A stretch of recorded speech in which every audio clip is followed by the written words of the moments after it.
Përshëndetje të gjithëve.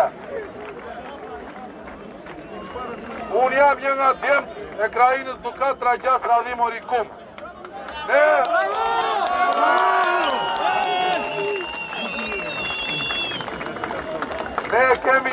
Ne kemi 36 vjetë që thërollatemi në përzyra për të marrë pronat e të gjyshve, katër gjyshve tanë. Po kemi dhe 16 vjetë beteja për plasje, arestime dhe keq trajtime për të marrë pronën tonë.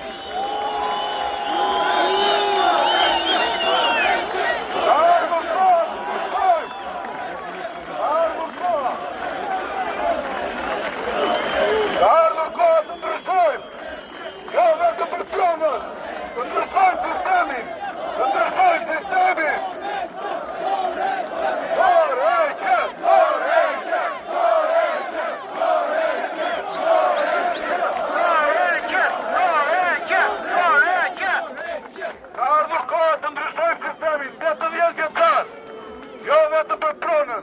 Të dhëm një sistem të ri, që ta shikoj shqiptari në syrin, të punoj për të mirën e Shqipërisë dhe shqiptarëve. Ju bëj thirrje të gjithëve, mos e tani, mos e përçani këtë vullnet, kaq të fuqishëm popullor që të pasuar. Bravo! Të pasuar dhe mos e lëmë.